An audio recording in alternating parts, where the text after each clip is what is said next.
자, 이번 이야기 시청자 열무아빠님께서 시들무에 찾아와 주셨습니다. 오늘 열무아빠님이 해주실 이야기 어떤 또 섬뜩한 이야기가 될지 만나보도록 할게요. 여보세요. 아빠, 열무아빠님. 아이고 덜비님. 반갑습니다. 안녕하세요. 네. 자, 오늘 열무아빠님께서 시들무에 찾아와 주셨고 오늘 해주실 이야기도 또 직접 겪으신 이야기겠죠? 예, 조금 이번 이야기는 네. 제가 주인공이 아니고요. 어허. 저희 아버지하고 열무가 주인공인 알겠습니다. 이야기입니다. 그럼 도대체 가족분들과 연관된 어떤 이야기일지는 들어보도록 하겠습니다. 렛츠가! 길이십니다. 열무아빠예요.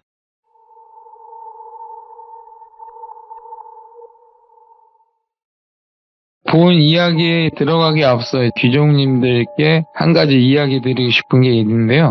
저희 아버지가 완전 전형적인 경상도 남자분, 독특한 아버지의 표본, 완전 그런 분이신데요. 저 어렸을 때는 정말 아버지랑 함께 했던 게 하나도 없어요. 뭐 입학식, 졸업식, 운동회 뭐 이런 거 전혀. 근데 저희 와이프가 열무 임신했다는 소리를 듣자마자 저희 마을에서 이제 잔치가 벌려졌어요. 야, 그건 좀 아버지가. 다르지.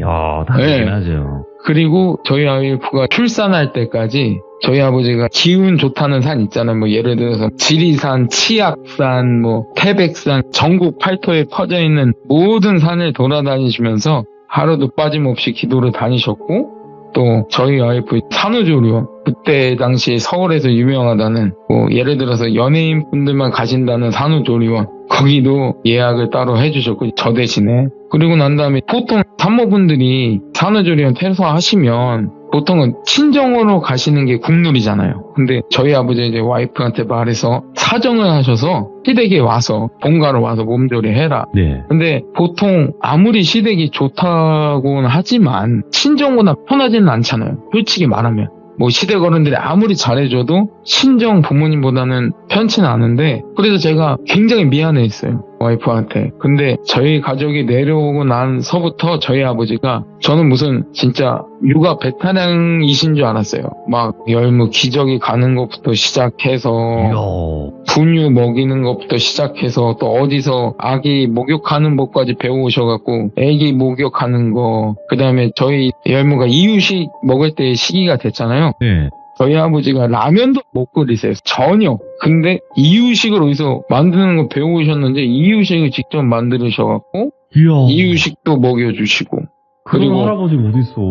예. 그리고 열무 예방접종도 친히 시간 내셔서 꼬박꼬박 하시고. 그러니까 저희 열무가 배밀이 했을 때, 그 다음에 혼자 뒤집기 했을 때, 걸음마 했을 때, 옹알이 했을 때, 이런 성장 모든 과정을 아버지가 도우신 거죠. 제가 왜 이야기 시작하기 전에 이런 말을 귀족분들한테 드리는 거는, 이야기가 시작되면 귀족분들 이해하실 거예요. 이제 저희 열무가 6살 때 집이 저희가 좀 작은 데에서 살았었어요. 그래서 조금 집이 큰 데로 열무도 방이 필요해졌고 해서 좀 큰 데로 이사 가려고 와이프 병원하고도 가까운 저기 의정부 쪽에 운 좋게 저희가 신축 빌라로 이사를 가게 됐어요. 근데 네. 총 4층이었는데 저희가 2층으로 이사를 가게 됐고, 또 신축이다 보니 인테리어도 따로 안 해도 되고 정말 깨끗하고 좋았어요. 네. 그리고 열무방은 당연히 아버지가 엄청나게 꾸며주셨고, 또 금액적으로도 솔직히 말하면 저희가 저희 능력으로 다 간 게 아니라 저희 지분은 한 30%? 아버지 지분이 한 70%. 야, 그래도 엄청 지원해 주셨다. 네. 그러니까 일단은 열무 때문에 이사 간다고 하니까 아버지가 도와주셔서 아무튼 그런 신축 빌라로 뜻하지 않게 이사를 가서 지냈는데, 2달 동안은 저기 새로 이사 오신 분들이 별로 없었어요. 1층에 노부부 한 분, 그 다음에 저희 층에 또 중년 부부 한 분, 그리고 3층, 4층은 공실이었고, 2달 동안은 그렇게 지내다가 2달 뒤에 저는 지방으로 업무 지원이 있어서 뜻하지 않게 주말 부부로 지냈었거든요. 평일에는 지방에서 근무하다가 주말에 올라오고. 근데 2달 뒤에 3층에 저희 바로 위층에 젊은 부부가 이사 왔어요. 그 부부를 돌비 돌자라고 칭할게요. 남편분을 돌비, 부인을 돌자. 그 부부가 2달 뒤에 이사 왔는데 그때서부터 지옥이 펼쳐지는 거예요. 여러분도 아시겠지만 요즘 애들어서 층간소음 있잖아요. 뉴스에서도 보면 층간소음 때문에 범죄도 일어나고 층간소음 때문에 이웃들끼리 싸움도 빈번히 벌어지고, 근데 저희도 3층에 젊은 부부가 이사온 돌비 도시자가 약간 아나무인 스타일이었어요. 어땠냐면 밤 11시부터 새벽에 한 3, 4시까지 막 쿵쾅거리는 건 기본이고요. 친구들인지 뭔지 모르겠지만 사람들 불러서 술판 벌이는 것도 기본이고, 또 이 돌자 돌비 부부가 부부싸움을 자주 했어요. 그 싸우는 소리가 온 빌라에 울려 퍼져요. 그리고 신축 빌라인데 개념 없는 돌비가 베란다에 나와서 흡연을 해요. 원래 그런 데서는 흡연하려면 예의상 바깥에 나오거나 이제 주차장에서 흡연하는 경우가 많잖아요. 이 사람은 그냥 대놓고 베란다에서 흡연을 하는 거예요. 그러면 담배째나 담배꽁초나 저희가 바로 2층이잖아요. 저희 베란다 그 창문 틈에 담배꽁초가 딱 떨어질 때도 있고, 그리고 흡연할 때마다 그 담배 냄새가 보통 담배 연기가 위로 올라갈 것 같지만 밑으로도 영향이 있어요. 냄새가 나요. 계속 빌라 안에서 냄새가 돌고 하니까 이제 이사 오고 나서부터 막 매일마다 와이프한테 전화가 오는 거예요. 오늘은 저 집에서 뭐 이렇게 하고, 또 오늘은 담배 냄새 때문에 막 열무가 울고 난리 났고, 밤마다 시끄러워서 열무 잠도 못 자고 여러 가지 소리를 하길래 와이프가 더 이상 못 참겠다고 자기가 쫓아 올라가 보겠다고. 와이프가 3층으로 올라가서 처음부터 승질을 낼 수는 없으니까 정중히 부탁을 드렸대요. 201호에 누군데요? 조금 밤마다 너무 시끄러우셔서 집에 저희 애도 있고 다 같이 사는 빌라인데 조금 조용히 해주실 수는 없겠냐고 했더니 그 돌비가 딱 아래 위로 저희 와이프를 훑어보고 약간의 그 무시가 가득한 말투로 비아냥거리면서 내 집에서 내가 이러겠다는데 당신이 뭔데 올라와서 이래라 저래라 하냐고. 여기 내 집이라고. 그리고 되게 애가 뭐 어떻게 되든 말든 내가 뭔 상관이냐. 그렇게 불편하면 이사 가시든가. 뭔데 와서 난리야 하면서 문을 콕 닫고 들어가 버렸다는 거예요. 저는 원래 주말에 집에 올라가는 거였는데 그 소리 듣자마자 야간 근무 끝나고 그날 아침에 주간 근무자한테 업무 인쇄를 한 다음에 바로 집으로 올라갔어요. 바로 올라가서 집에 딱 들어갔는데 빌라 안에 딱 들어서니까 그 담배 연기 있잖아요.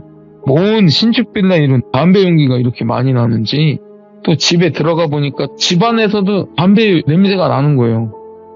우리 집에 담배 피는 사람이, 저는 흡연을 하지만 저는 전자담배 연초 안 피거든요. 그래서 담배 냄새가 날 리가 없는데 하고 나서 가족들이랑 오랜만에 봤으니 밖에 나가서 외식하고 저녁에 들어와서 열무랑 좀 놀아주다가, 열무가 자기 방에선 안 자려고 하더라고요. 그래서 안방에 와서 엄마 아빠랑 자겠다고 해서 일단 안방에 와이프랑 열무 재워두고 전 거실에 나와서 유튜브 보면서 시간 때우고 있는데, 여김없이 한 밤 12시쯤부터 층간소음이 시작되는데 제가 와이프한테 전화로만 들었잖아요. 이랬다 저랬다. 근데 제가 직접 겪어보니 이건 아닌 거야. 정말 이건 아니고 막 소리 지르고 노래 부르는 소리까지 들리고, 참다 제가 올라갔어요. 제가 올라가서 문을 두들기고, 저도 맨 처음부터 화를 내진 않았어요. 꾹 참았어요. 꾹 참고 저도 정중히 아랫집에 사는 누군데 이거 좀 심하신 거 아니냐. 다 같이 사는 빌라인데, 그리고 다 잘 시간인데 지금 이렇게 떠들고 이러시냐. 이러실 거면은 바깥에 나가 술집에서 술을 잡수시던가. 노래를 부르시려면 노래방을 가시던가 하더니 갑자기 저를 딱 보더니 자기가 담배를 딱 물면서 불을 붙이면서 저를 딱 보면서 약간 술에 취했어요, 그 양반이. 어쩌라고. 그러면서 대체 저한테 한번 할래? 이러시는 거예요, 갑자기 저한테. 따라 내려오래요. 이건 뭔 상황이지? 따라 내려갔어요. 따라 내려가더니 그분이 우통을 딱 벗으시면서 정형적인, 저는 이거는 텔레비에서만 나오는 줄 알았더니 정형적으로 우통을 딱 벗는데 오른쪽에는 잉어가 그려져 있고 왼쪽 팔에는 뭐든 용 같지 않은 뱀이 그려져 있고 배는 튀어나와 있고. 문신. 돌비님 아시네요. 정형적인 그런 스타일이. 그래서 제 멱살을 잡으시고 그렇다고 제가 몸싸움은 하진 않았고, 동네가 시끄러워지니까 지구대에서 출동을 하신 거예요. 무슨 일이시냐. 그래서 제가 전후 사정을 말씀을 드렸죠. 저희가 2층에 사는데 이쪽 분이 3층 사는 주민이신데 너무 밤마다 층간소음이 심하고 이렇고 하다 보니 이런 상황이 발단이 됐다. 그러면서 근데 경찰분들이 출동하시더라도 별다를 게 조치를 취하시는 게 없고 그냥 서로 조율 잘 하셔라, 서로 이해하시면서 넘어가셔라, 이런 말만 하고 법적으로 아무것도 안 해주시더라고요. 못 해주시는 건지. 그러니까 출동하셔도 안 되는 거예요. 그래서 저는 알았다고. 그러면서 그날의 사건은 끝나고 이게 좀 아니다 싶어서 의정부 쪽에서 저희 처갓집이 가까웠거든요. 와이프랑 열무를 처갓집에 보내고 저기 팀장님한테 말씀드려서 집에 뭔 일이 있으니 며칠 동안 지방 못 내려간다.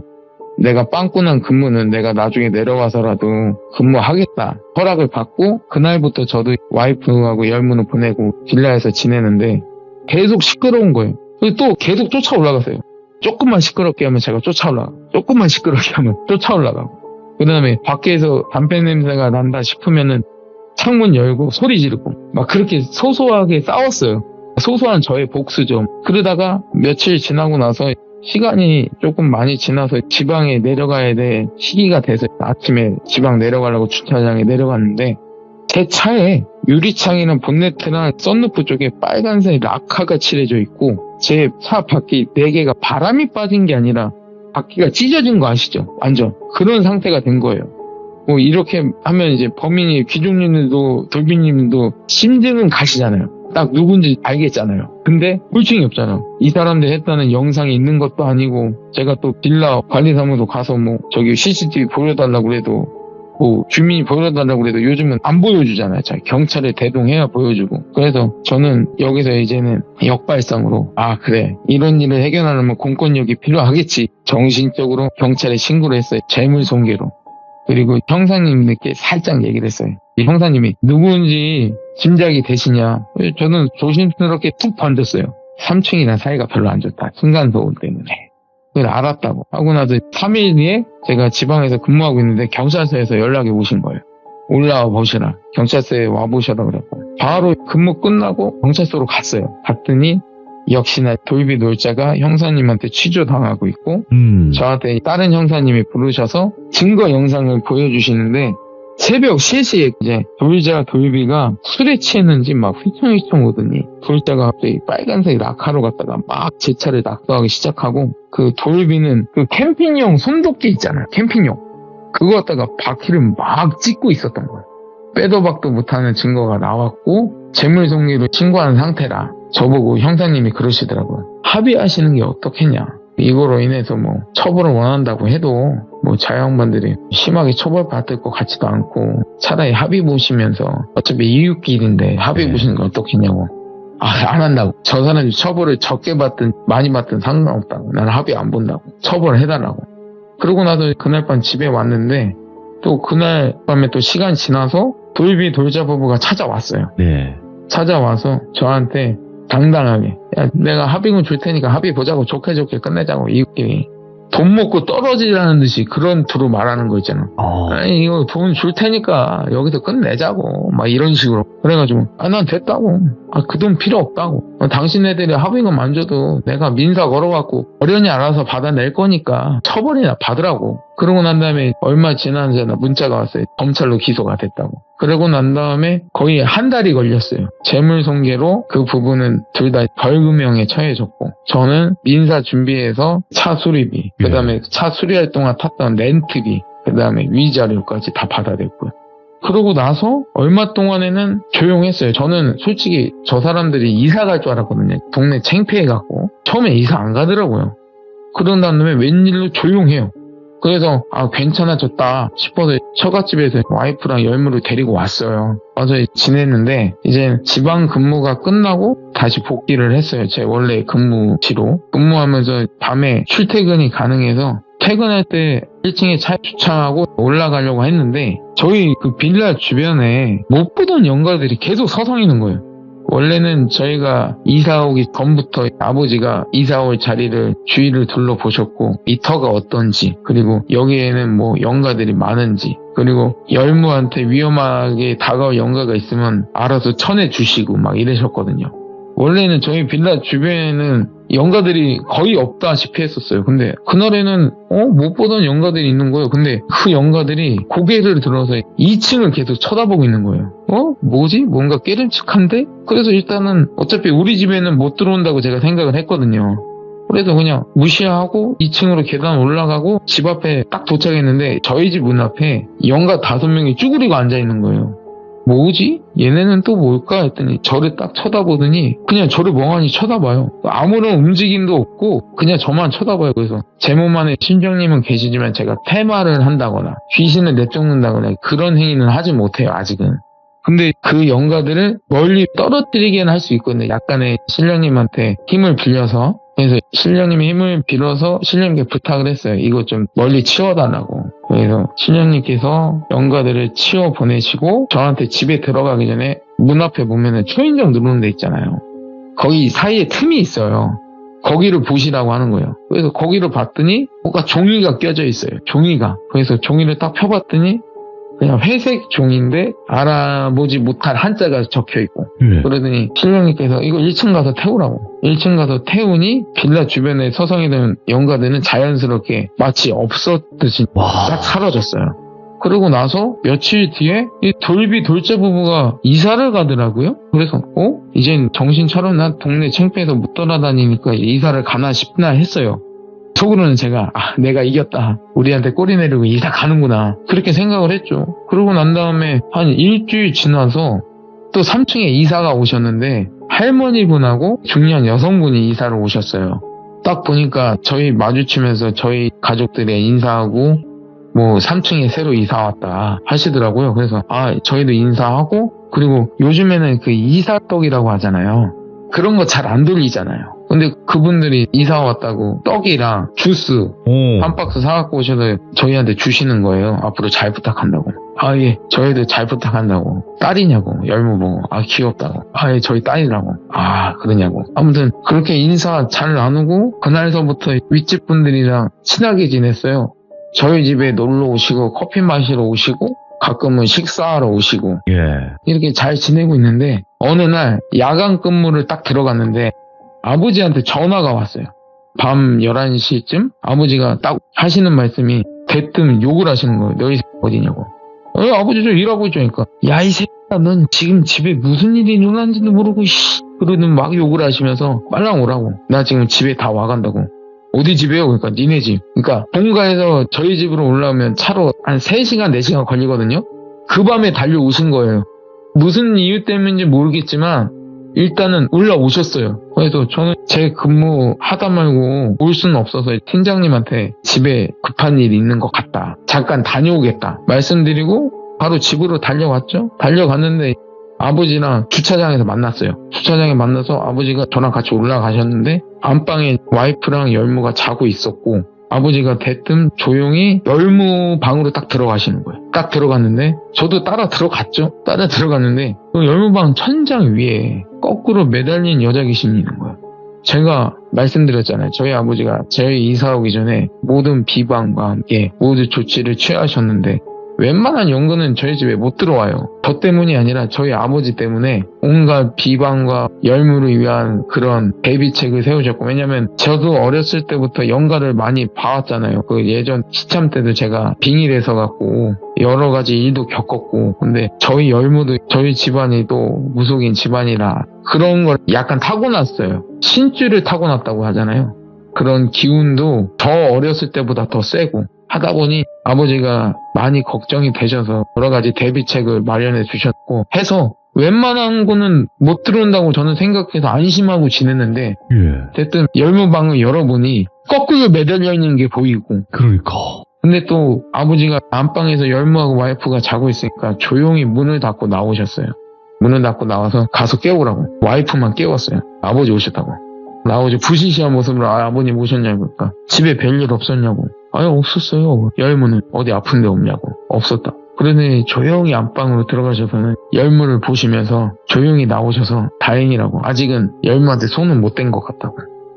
다시 열무방으로 들어가셨어요. 들어가셨는데 열무 책상 위에 보면 예전에 열무가 6살 때 유행했던 게 여러분들 미니언즈 아시죠?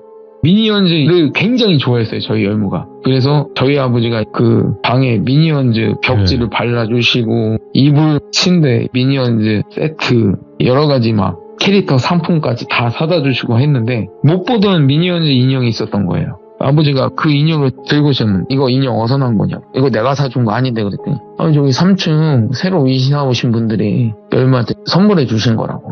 그러냐고. 조용히 나오시더니 1층에서 저한테 이 인형 내가 갖고 가고 당분간은 열무하고 와이프 척가댁에 보내놓고 너는 나 따라오라고. 아버지 나 일 가야 되는데 그 얘기하는 순간 제 귓방망이 한 대를 딱 따라오라고. 잠만 말고 따라오라고. 조용히 그 인형을 쇼핑백에 싸들고 아버지랑 저랑 아버지 차로 이동을 했어요.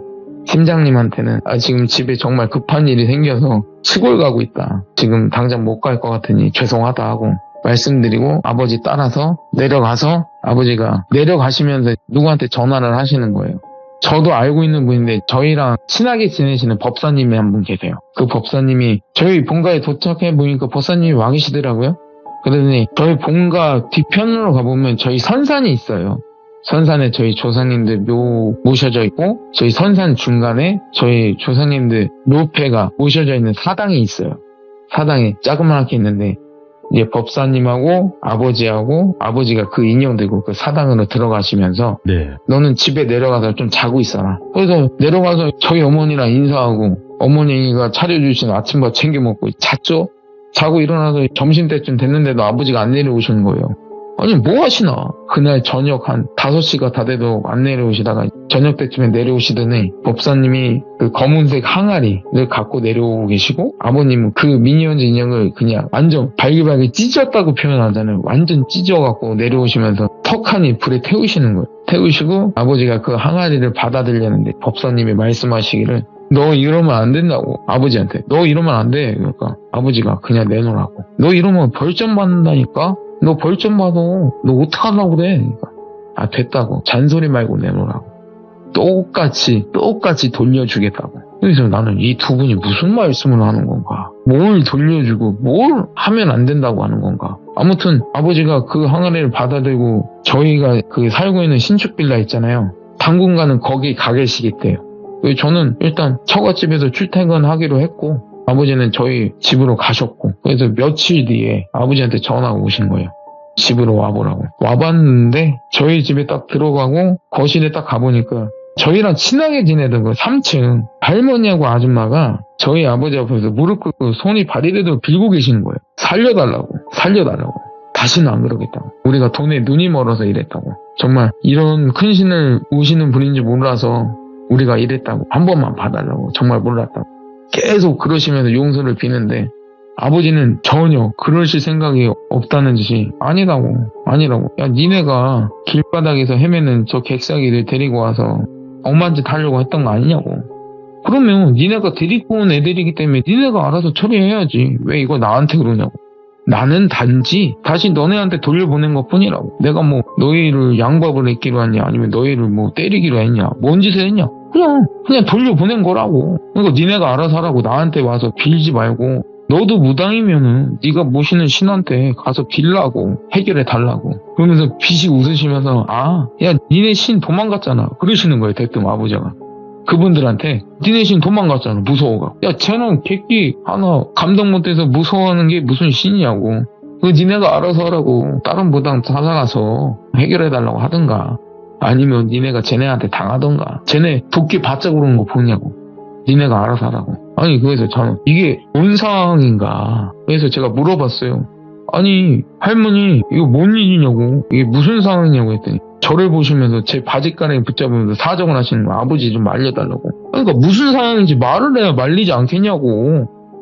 아니 뭔 상황이냐고. 전후 사정을 다 말씀을 해보시라고 했더니 이게 돌비 돌자가 저희 때문에 벌금도 물고 동네에서 개망신 아닌 개망신 당하고 그래서 맨 처음에는 무당들한테 찾아갔대요. 그 무당이라는 게 할머님은 신어머니고 그 아줌마는 무당 신딸이고 그 사람들 찾아가서 우리 집에 대해서 얘기를 했대요. 좀 혼내주고 싶다. 그래서 제가 그 초인종 그 사이에서 찾았다는 종이 있잖아요. 그게 부적이래요. 부적을 저희 초인종 문 앞에 껴놓은 거예요. 껴놓고 나서 한번 당해봐라 지켜봤는데 아무 일도 안 일어났잖아요. 그래서 일단 이것도 안 먹힌가 싶어서 그 무당들한테 찾아갔대요. 어마어마한 돈을 제시를 하면서 제대로 물먹이고 싶다. 한마디로 저기 고생하는 꼴 힘든 걸 눈에 보고 싶다. 그러고 난 다음에 이사 간 게 아니라 잠시 돌비돌자는 딴 데에 가 있었고 그 무당하고 그 신딸하고 신어머니가 이사 온 척, 그러니까 그 집을 빌려준 거죠. 빌려주고 그날서부터 큰 그림을 그리기 시작했던 거예요. 처음부터 저희 집에 어떤 게 있는지 답사오고 저희 집에 이삿떡 와. 갖고 찾아오셨다고 그랬잖아요. 저희 집을 답사를 한 거예요. 딱 둘러봤는데 저희 아버지가 비방해놨다고 했잖아요. 그걸 발견을 한 거예요. 그 사람들도 무당이니까. 그러나서부터 저희 집이랑 굉장히 친분을 쌓으면서 자연스럽게 저희 집을 왔다 갔다 거릴 수 있잖아요. 저희 집에 찾아오잖아요. 찾아올 때마다 하나씩 빼는 거예요.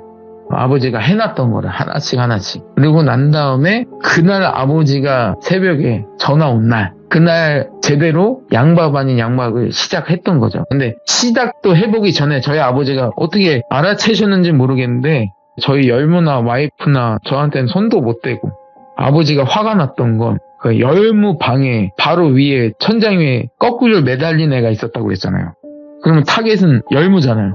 거기에 더 화가 나신 거예요. 그러니까 이제는 전후 사정은 다 알게 됐잖아요. 그래서 제가 그랬어요. 돌비돌자한테 전화하라고. 여기 와서 여기 일 잘 해결됐으니 와보라고 얘기하라고. 그래서 한 40분 뒤에 돌비돌자가 왔어요. 그래서 저희가 3층으로 쳐들어갔죠. 쳐들어가서 다짜고짜 저는 멱살을 잡고 몸에 대화는 나누지 않고 쌍욕만 했어요. 화를 내면서 이렇게까지 해야 되는 거냐고. 아니 뭐 우리가 너네한테 뭐 죽을 죄 줬냐고. 너네가 먼저 잘못한 건데 너네가 죄를 저질러놓고 벌을 받은 거고 너네가 잘못해서 그렇게 된 건데 왜 그거를 남 탓하면서 꼭 이렇게까지 해야 되냐고. 아니 무슨 무당한테까지 가서 양밥을 나누냐고. 심지어 그것도 안 되니까 무당을 집에 끌어들여갖고 이게 뭐 하는 짓이냐고. 근데 돌비돌자를 딱 모습을 보는 순간 제가 느낀 거는 얘네도 당했구나. 이게 양밥을 하다 보면은 양밥을 시전한 사람이랑 양밥을 부탁하는 사람들까지 영향을 가게 돼 있더라고요. 네. 아버지가 말씀하셨어요. 그러니까 아버지가 저희 집에 오셔서 아버지가 나중에 말씀해 주신 건데 그 검은 항아리는 그 인형 안에 객사한 객사기가 3명이 있었대요. 길거리에서 당하신 분들 있잖아요. 그런 분들 원한이 가득한 객사기. 무당들이 그거를 직접 찾아서 데리고 온 거죠. 데리고 와서 그 인형에 가둬두고 그 인형을 몰래 저희 열무방에 두고. 그래서 아버지는 열무방에 들어가자마자 그거 느끼신 거죠. 그래서 조심스럽게 그 미니어즈 인형을 갖고 와서 선산에 가셔서 보통 얀밥에 걸려온 귀신들은 소멸을 하거나 아니면 그냥 다시 그대로 되돌려 보내는 게 맞는데 아버지는 그게 아니라 일단은 항아리에 봉인, 그 항아리를 갖고 직접 저희 집에 오셔서 3층에 그 무당들이 있었잖아요. 열무방에 딱 들어가셔갖고 밤마다 그 항아리에 있던 객사기들을 풀어 놓으신 거죠. 그렇다고 저희 아버지가 뭐 그 영가들한테 뭐 시키거나 그러진 않았고요. 그냥 직접적으로 돌려보냈다고 생각하시면 돼요. 직접적으로 밑에서 객사기를 풀어 놓은 거죠. 그러다 보니 직접적으로 그 무당들은 괴롭힘을 당하게 되고 그 무당들이 믿고 있던 신도 그 객사기들한테 못 이겨서 도망가고 이제 난리가 난 거죠. 정말 이렇게까지. 그래서 법사님이 아버지한테 그러신 거예요. 이런 짓 벌이다가 벌점 받는다고. 어찌됐든 간에 남이 양밥을 날린 거를 어찌 보면 그냥 아버지는 되돌려 보낸 거잖아요. 근데 그 방법이 약간 다를 뿐이지 이게 벌 받을 정도인가? 저희가 친하게 지내는 법사님이 있죠. 여러 차례 경고하셨는데도 벌점 받는다고 안 된다고. 너 왜 그런 것들이랑 엮이려고 하냐고. 그러더니 아버지가 마지막에 하신 말씀이 아니 내 목숨보다 소중한 걸 건드렸으면은 이 정도는 감수해야 되지 않겠냐고. 그만큼 열무에 대한 사랑이 엄청나게, 그러니까 저보다 제가 정말 질투를 느낄 정도로 정말 딸바보가 아니라 손녀바보 그 정도거든요. 그러시다 보니 아버지가 엄청나게 화가 나셨던 것 같아요. 원래는 제가 빙이 걸렸을 때도 그렇고 그렇게 나서지지는 않으셨어요. 그냥 악기는 소멸시키시고 안 좋은 것들은 떨쳐 내보내주시고 그렇게만 했는데 막 직접적으로 그 객사기를 잡아서 봉인하고 또 거기를 저희 집에 찾아가서 그렇게까지 풀어놓으시고 이렇게까지 나서지는 않으셨는데 정말 화가 나셨었는가 봐요. 그렇게까지 하니. 근데 결과론적으로는 아버지는 그 풀어놓은 객기들은 처리 안 해주시고 어차피 걔네들이 했던 거니까 그냥 고스란히 돌려보내시고 그 봉인해뒀던 항아리는 본가에 와서 그냥 처분하시고 그러고 난 다음에 돌비 돌자는 완전히 그 동네에서 이사를 갔고요. 그 뒤로는 그 소식을 듣지 못했어요. 그리고 난 다음에 나중에 아버지한테 들은 말씀이 이 무당들이 저희 열무가 신주를 갖고 태어났다고 그랬잖아요. 그러니까 열무가 가지고 있는 기운을 탐낸 거예요. 그러니까 저희 집에 찾아왔을 때 열무를 딱 봤었을 때 느꼈었었나 봐요. 열무가 가지고 있는 기운이 조금 범상치 않다. 그 기운을 약간 탐냈나 봐요. 그러다 보니 그 양밥 이외에 열무한테 그 기운을 뺏고자 여러 가지 양밥 이외에 어떤 행위를 했었나 봐요. 그게 더 화가 나셨던 거죠. 어찌 보면은 아버지가 너 조심하라고. 너보다 열무가 더 예민하고 너보다 기운이 더 세니 엮이지 말라고. 차라리 그럴 거면 조용히 이사를 가라고. 엮이지 말고. 알았다고. 끝으로 이야기는 이렇게 끝나는데요. 지금도 보면은 저희 아버지하고 열무가 닭살이에요, 완전. 와. 아버지가 다른 기념일은 절대 안 챙기죠. 뭐 결혼 기념일, 아버지 본인의 환갑잔치 뭐 이런 건 하지만 열무 생일은 무조건 뭐 선물만 사주시는 게 아니고요. 지금도요. 아침에 그 전날에 올라오셔서 직접 미역국 끓이세요. 직접 미역국을 끓여서 예. 생일상을 차려줘요, 열무를. 아, 정말 그 정도로 정말 닭살. 진짜 오늘 이야기로 인해서 열무 아빠님의 주변에 뭐 귀신에 관련된 이야기들도 많겠지만 이렇게 사람이 이렇게까지 섬뜩한 이야기들도 포함이 되어 있으니까 예, 층간소음 때문에 뉴스 많이 봤거든요. 무슨 화재 방화 사건이라든지 이런 일이 저한테 일어났다고 하니 근데 그렇게만 끝났으면은 다행인데 이게 약간 귀신 쪽으로 돌비 돌자는 몰랐을 거예요. 저희 집안이 어떤 집안인지 모르고 일단 그렇게 양밥을 날린 거겠긴 하겠지만 그 아버님의 그 이야기도 너무 또 따뜻하고 정말로 그 손녀를 지키기 위한 얼마나 손녀를 사랑하시니까 아유 정말 말로 표현을 못합니다. 좋은 거죠. 네.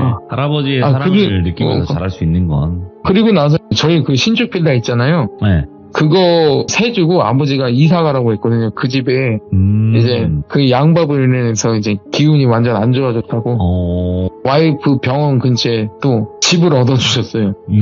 열무 때문에 딴 데 갈 수는 없고 아싸리 집을 하나 사주셔갖고 지금 현재 거기서 살고 있어요. 그래서 또 이제 이런 말 하면 또 오해하실 수도 있어요. 그러니까 막 자랑하는 거야 뭐 이렇게 할 수 있는데 도와줄 수 있는 그 부분에 있어서 도와주는 거는 뭐 다 개개인의 복이니까.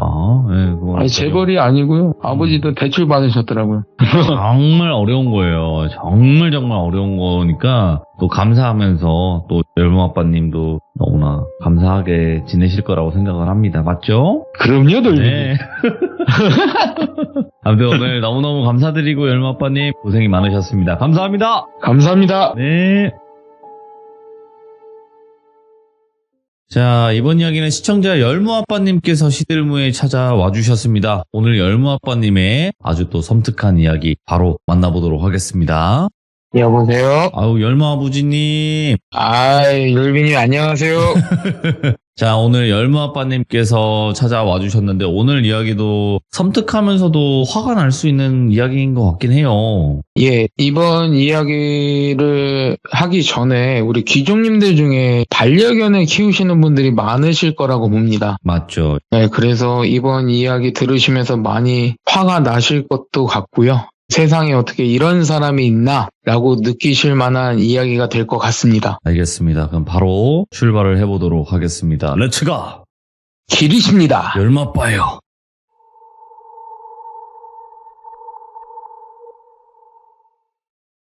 제가 오늘 들려드릴 이야기는요. 제가 2년 전에 충남 온양 쪽에 공사 현장에서 근무했을 때 겪었던 일인데요. 야간 근무날 돌비 돌석이라고 칭할게요. 돌비 돌석이 그리고 저 이렇게 셋이 근무하게 됐는데 밤 11시부터 야간 순찰을 시작했는데 처음에 돌석이가 순찰을 시작을 했는데 갑자기 순찰 끝마치고 와서 저희한테 와서 하는 말이 자꾸 어디서 강아지 짖는 소리가 들린다는 거예요. 계속 강아지 짖는 소리가 들린다고. 그래서 계속 그 강아지 찾으려고 막 둘러보고 했는데도 찾지를 못했고 여기 복귀할 때까지 계속 강아지 소리가 들렸다는 거예요.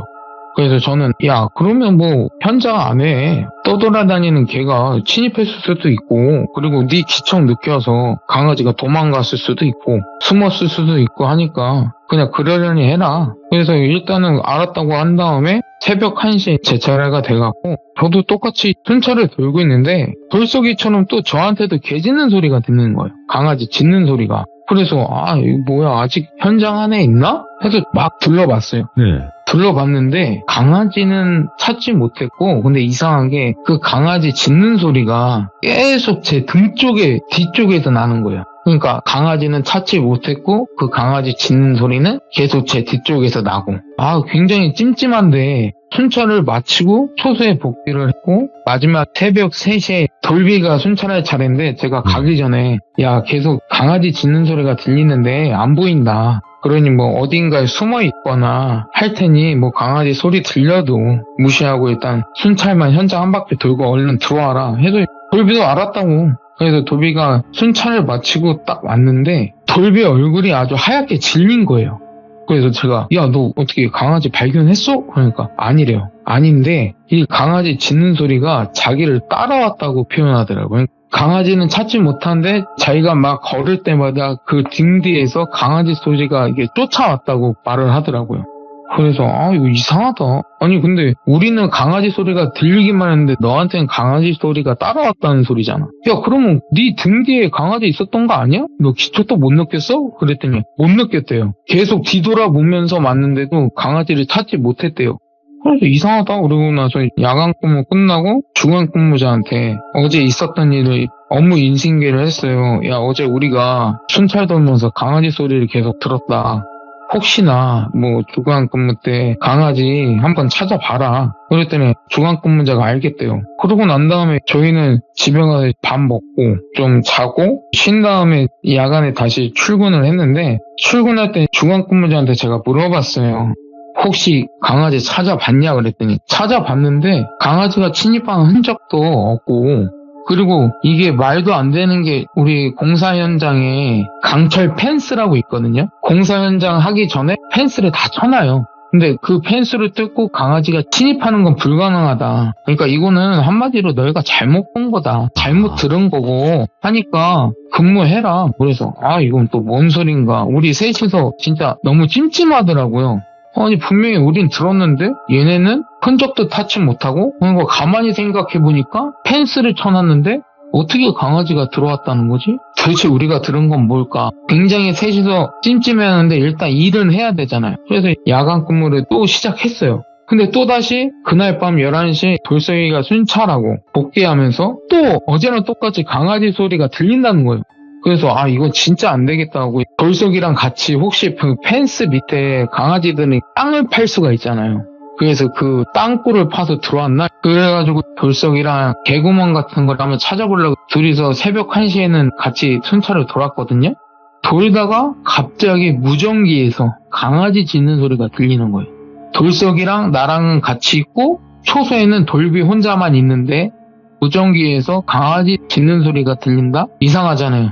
그래도 뒤도 안 돌아보고 돌석이랑 전속력으로 갔죠. 보안초소로 갔더니 그 돌비가 막 정신 빠진 상태로 막 횡성수설하면서 정신이 없는 거예요. 그래서 계속 우리는 정신 차리라고 하니까 정신을 못 차리길래 저는 돌비 뺨을 때리고 돌석이는 막 돌비 몸을 주물르면서 제발 정신 차리라고. 얼마 지나서 돌비가 정신을 차렸어요. 그래갖고 야 너 뭐냐? 야 지금 뭔 일 있었던 거냐 그랬더니 돌비가 하는 말이 저하고 돌석이하고 같이 나갔잖아요. 나간 뒤에 조금 있다가 누가 초선문을 막 두들겼다는 거예요. 그래서 돌비는 문을 열었어요. 열었는데 어떤 누더기 입은 여자가 입으로 강아지 짖는 소리를 내면서 자기를 바라봤고 그 이후 아무런 기억이 안 난다는 거예요. 그냥 문을 두들겨서 문을 열었는데 어떤 여자가 강아지 짖는 소리를 따라하고 있었던 거죠. 그 이후에는 이제 돌비는 기억이 없는 거예요. 그러면서 이게 이상한 게 분명 이게 돌비가 본 것은 여자 영가였을 거고 돌비가 이렇게 한 것은 빙의 증상이랑 비슷한 건데 왜냐면 돌비는 봤지만 기억을 못했잖아요. 그래서 야 이거 어떡하지? 일단은 돌비가 정신은 차렸고 찜찜했지만 혼란스러웠지만 근무를 해야기에 무사히 근무를 끝마쳤고요.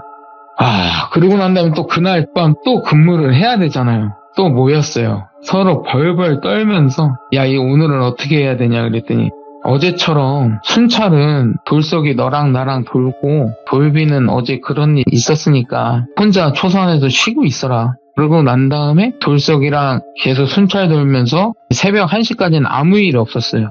새벽 3시에 돌석이랑 순찰을 돌고 있는데 무전기에서 어제처럼 또 강아지 짖는 소리가 들리는 거예요. 그래서 뭐냐 이건 또. 그래서 바로 뒤도 안 돌아보고 또 초소안으로 갔는데 근데 거기서 돌비가 무전기를 들고 강아지 짖는 소리를 내고 있는 거예요. 돌비가. 근데 돌비 모습에 어떤 여자 영가의 모습이 겹쳐 보이는 거예요. 요거 봐라. 나는 분명히 내가 근무했을 때는 못 봤는데 어떻게 이런 상황이 되지? 하고 난 다음에 저도 모르게 일단 소리를 질렀어요. 돌비한테. 썩 나가라고. 그런 다음에 온 힘을 다해서 돌비의 등짝을 딱 때렸어요. 그러고 나는데 기절을 했어요. 그 자리에서. 기절을 하고 얼마 뒤에 깨어나고 나서는 제가 돌비한테 물어봤죠. 야, 너 기억나냐? 그랬더니 아니 난 너네 나가고 나서 좀 피곤해갖고 졸고 있었다. 근데 지금 이 상황이 벌어진 거다. 요것 봐라. 어제보다 빙의 증상이 조금 심각해졌네. 하고 나서 그 모습을 본 돌석이도 겁에 질려 있었어요. 막 벌벌 떨고 그리고 막 집에 가려고 하고. 근데 일단 이 셋이서 해 뜰 때까지 초소안에서 딱 버텼고 그 다음날 아침에 돌비랑 돌석이 데리고 현장 근처에 있는 식당 가서 아침을 먹으면서 제가 돌비한테 물어봤어요. 돌비야, 너가 못 믿겠지만 내가 귀신을 볼 수 있다. 근데 새벽에 너가 무전기를 들면서 개 짖는 소리를 따라했었고 네 모습에 어떤 여자 영가의 모습이 겹쳐 보였다. 그러니까 무슨 일인지 한번 말해봐라. 이거는 너나 너 가족에게 원한을 갖고 있지 않는 이상 이런 증상이 나타날 수 없으니까 사실대로 말해라. 그랬더니 돌비가 말하기를 어느 날 이게 돌비 아버지 사시는 시골 마을에 일본에서 사시다가 한국으로 귀화하신 분들, 그 귀화한 어느 중년 부부가 이 시골 마을로 이사 왔다고 하더라고요. 근데 이 중년 부부가 키우는 강아지가 있었는데 아주 크고 건강해 보이고 흰색 강아지였대요. 그리고 또 새끼들도 5마리가 있었고. 근데 돌비 아버지가 그 중년 부부의 강아지에게 눈독을 들이기 시작하신 거예요. 계속 탐을 내시는 거죠. 제가 이렇게 말하면 우리 귀족분들이나 돌비님도 어느 정도 예상은 하실 거예요. 어느 날 아버지가 돌비한테 전화가 온 거예요. 집에 와보라고. 그래서 집에 가보니까 아버지가 저녁 밥상에 맞습니다. 보신탕을 끓여서 갖고 오신 거예요. 그래서 돌비가 아버지한테 물어봤대요. 아버지 이거 어디서 난 거냐고 했더니 자랑스럽게 그 앞에 이사 온 집 강아지 그 주인네들이 자리 비운 사이에 자기가 데려와서 이렇게 했다. 기가 찬다. 예. 여기서 또 돌비가 이게 보신탕이랑 이 몸에 좋은 줄 또 알아가지고 먹었대요. 자기도 먹었대요. 먹고 그리고 얼마 후에 돌비한테 돌비 어머니가 전화가 오십니다. 지금 아버지가 경찰에 잡혀가셨다고. 왜냐면 그 중년 부분들이 경찰에 신고하셨겠죠. 강아지 없어졌고 이러고 경찰분들이 그 신고를 받은 후에 이제 조사를 하셨겠죠. 근데 딱 용의자를 특정하는데 돌비 아버님이 딱 용의자로 특정이 되셨고 조사를 하기 위해 아버님을 모시고 경찰서에 데려가신 거예요. 예. 근데 이 경찰 조사에서도 돌비 아버님은 자기가 아니라고 증거 있냐고. 아니 내가 무슨 강아지를 뭐 도둑질해갖고 내가 뭘 했냐고 막 우기시는 거예요. 예. 근데 그 모습을 또 이 중년 부부가 지켜보고 계시는 거예요. 근데 저도 집에서 반려견을 키우거든요. 만약에 제가 이런 돌비 아버님의 행동을 봤다면 정말 참지 못했을 거라고 생각됩니다. 아마 이 중년 부부도 저랑 똑같은 마음이었을 거예요. 아무튼 돌비 아버지는 계속 부인하셨지만 경찰이 목격자까지 확보를 하셨고 돌비 아버지 창고에서 쌀포대에 쌓여있는 그 강아지 뼈들 찾으셨고 그래서 순순히 아버님께 자백하시고 죄를 인정하셔라 했는데 여기서부터가 하이라이트죠. 돌비 아버지가 아니 무슨 개 하나 훔쳐갖고 잡아먹은 게 무슨 죽을 죄라고 이렇게 도둑놈 취급하냐고. 아주 적방화장으로 아주 난동을 부리시는 거예요. 그때 돌비는 봤어요. 그 중년 부부의 모습을. 이 중년 부부 두 분이 그런 아버지 모습을 보고 막 웃음을 지었다고 하더라고요. 웃었대요. 그냥 살겨울인 웃음. 충격적이잖아요. 일단 이렇게 아버지는 강아지 절도범으로 검찰에 기소가 됐고요. 그리고 합의를 하기 위해 돌비가 아버지 대신해서 그 중년 부부에 찾아갔지만 만나주지도 않았대요. 결국 아버지는 검찰에서 재판에 넘기셔갖고 벌금요. 그런 다음에 정가가 또 생기게 되시다. 벌금 내더라도 이게 정가가 남는다고 하더라고요. 그래서 그 돌비 아버지는 이 벌금 낸 거랑 자기가 정가번 낸 거랑 막 아주 역정을 내시면 또 그 중년 부부 집에 찾아가서 난동을 피우셨대요. 근데 웃긴 건 난동을 피우시는데도 그 중년 부부는 아무런 대응을 하지 않았대요. 아무튼 이렇게 사건이 종결되고 얼마 지나지 않아서 또 돌비 어머니에게 전화가 다급하게 왔어요. 와서는 야, 아버지가 조금 이상하시다. 너 빨리 와봐라. 그래서 돌비는 근무하다가 중간에 바로 집으로 달려갔대요. 근데 아버지가 집 마당에서 엎드려서 강아지처럼 짖고 계시고 강아지처럼 집 옷마당을 막 기어다니시고 그래서 아버지 모시고 병원을 갔어요.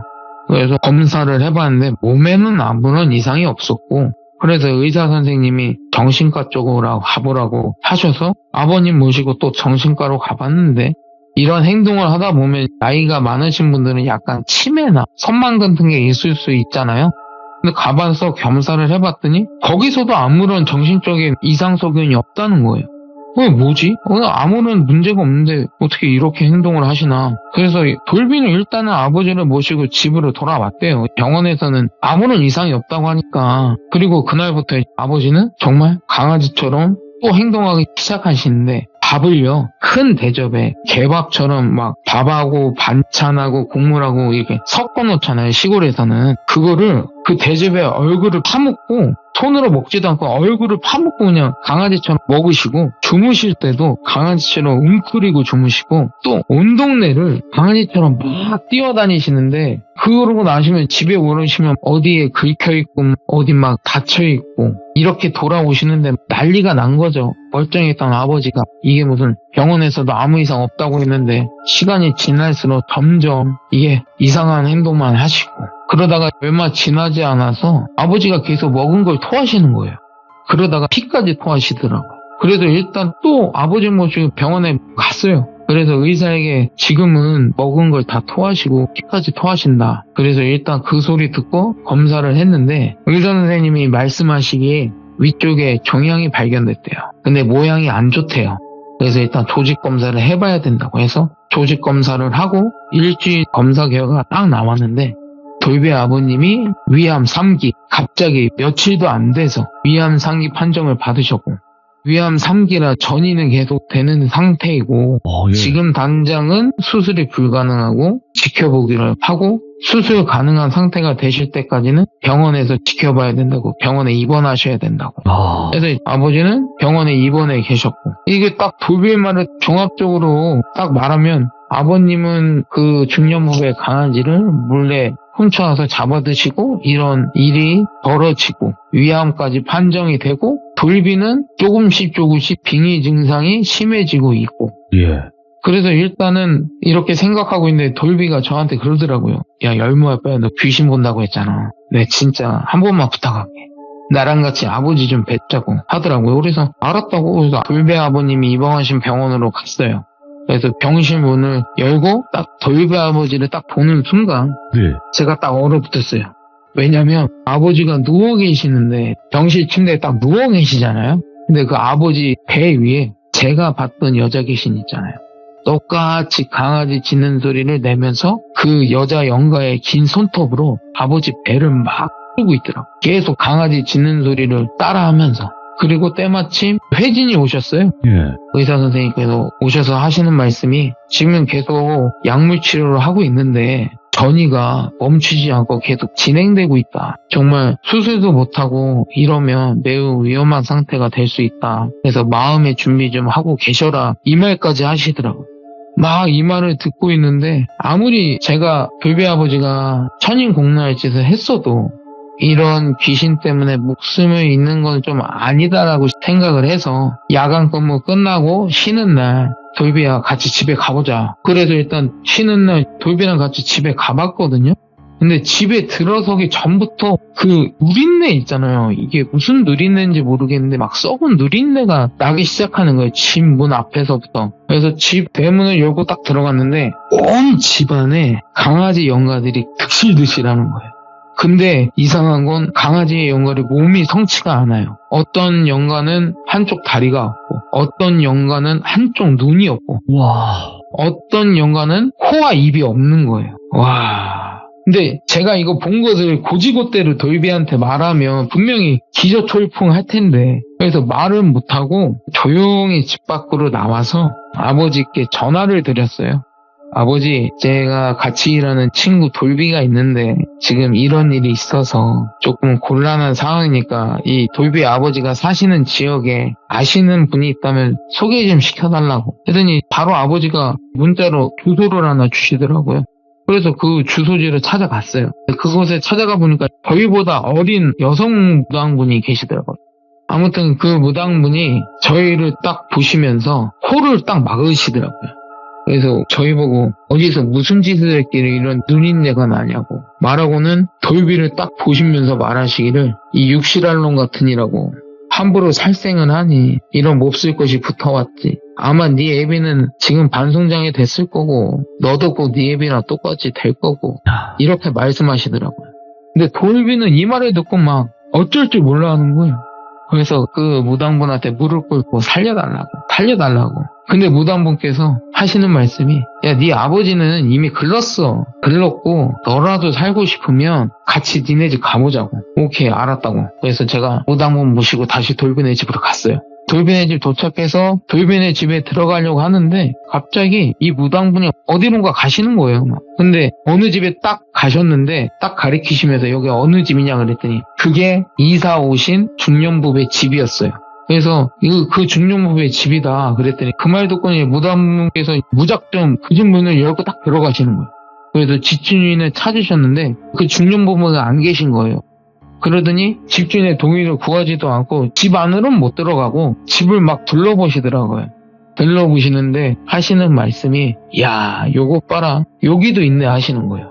그러더니 열모야 빨리 너 와봐. 예, 그러니까 너 돌비네 집에서 뭐 봤지? 예. 저기 봐. 근데 여기도 있는 거예요. 그 강아지 영가들이. 근데 그 강아지 영가들이 반응이 달라요. 막 돌비네 집에서는 돌비를 딱 봤을 때 돌비를 막 죽이듯이 쳐다봤고요. 거기에 있는 그 주인집에 있는 강아지 영가들은 그냥 서성이고 있는 거예요. 그냥 여기가 자기 구역처럼. 아, 그래서 저도 느꼈어요. 이 중년부가 뭘 하긴 하셨구나. 어떻게 됐더니 그 반려견이 하나의 가족이었을 거예요. 분명히 가족이었는데 자기 가족이 그런 일을 당했잖아요. 그러면 어느 누가 그거 참겠어요. 그거는 이해하겠더라고요. 그래서 밖에서 그 집주인도 오시기만을 기다렸어요. 뭐라고 이젠 대화라도 해봐야 되니까. 한 30분이 지나고 나서 그 집 앞에 차가 한 대가 들어오는데 그 차 안에서 그 중년부가 내리셨어요. 근데 딱 돌비를 보고는 그 불쾌한 표정 있잖아요. 썩 내키지 않는 표정. 지으면서 그냥 들어가시려는 걸 그 여성 무당분이 그 부부에 딱 막으시는 거예요. 막으시고 공손히 인사를 하시더라고요. 인사를 하시고 딱 하시는 말씀이 여기 죄송하지만 여기까지만 하시면 안 되겠냐고. 이미 저놈 애비는 거의 죽어가고 있고 저놈도 이대로면 지 아버지처럼 될 것이고 아마 가족 같은 강아지였을 거라고. 목숨이 잃은 건 정말 안타깝지만 그래도 저놈과 저 아버지가 벌인 일은 천일공론할 짓이지만 여기까지만 하시면 안 되겠냐고 정말 부탁드린다고 이렇게 무당분께서 얘기를 하시는데 그 중년부부는 아무런 씨알도 안 먹히나는 표정으로 그냥 횡하니 집으로 들어가시는 거예요. 그래서 그 무당분이 한숨을 쉬시면서 어쩔 수 없다고. 네 아버지는 그렇다 치고 너라도 살아야 되지 않겠냐고. 돌비한테 너는 일단 우리 집에 가 있고 열마 아빠야 너는 좀 누구 모시러 가자고 해서 돌비는 무당집으로 보냈고요. 그 다음에 저는 어느 주차가에 도착을 했고 근데 거기서 어느 할머니가 나오시는데 그분이 그 무당분의 친어머니라고 하시더라고요. 그래서 그 할머니 모시고 돌비 집으로 갔고 돌비 집 문 앞에서 또 그 무당분하고 친어머니 분이 막 코를 막으시면서 그 할머니 분은 토악질을 하시고 굉장히 역겨우셨나 봐요. 그 냄새가. 저도 났었거든요. 그러면 그분도 굉장히 느끼셨을 거고 그 예. 귀치라고 해야 되나? 아무튼 썩은 내가 났어요. 그러고 나서 그 역겨움을 참으시고 집 안으로 들어가셔서 집안을 둥글게 두무시고 그 다음에 뭐라고 주문을 외우시면서 뭔가 약간 의식을 하듯이 그러고 나신 다음에 돌비를 불러서 그 지역에 있는 굿당으로 갔어요. 굿당으로 가서 굿을 한 5시간 정도 굿을 하시고 그러고 난 다음에 그 무당분이 돌비를 불렀어요. 일단은 너희 아버지는 어쩔 수 없다고. 그리고 그 중년 부부들이 일본에서 왔다고 했지 않았냐고. 이건 아마 우리나라 양밥이나 저주 같은 게 아닐 거라고. 예. 내 힘으로 안 된다고. 우리 어머니 힘으로도 안 된다고. 이건 분명히 하나의 주술적인 거라고. 저주나 양밥 같은 게 아니고 약간의 그 일본에서 내려오는 그 주술적인 의식을 했을 거라고. 너는 직접적으로 살생을 안 했기 때문에 너는 보호할 수 있었는데 아버지는 안타깝게도 안 될 거라고. 이미 너무 많이 진행이 됐고 그 다음에 직접적으로 살생을 하셨기 때문에 안 될 거라고. 앞으로 너가 살아가면서 아무 일은 없겠지만 만약에 너희 아버지처럼 살생 같은 걸 하게 되면 우리가 지금 이 국판에서 너에게 강력한 결계를 퍼놨다고. 하지만 너희가 살생을 하게 되면 그 결계는 깨질 거고 너는 아마 이 세상 사람이 아닐 거라고. 그러니 앞으로 조심하면서 살라고 신신당부하시고 부적을 하나 주시면서 1년 동안 절대로 몸에서 떨어뜨리지 말라고. 그리고 1년 뒤에 그 부적을 태우라고 하시고는 그 후로 그 무당분 말씀대로 돌비 아버님은 3개월 뒤에 위암 상기로 세상을 떠나셨고요.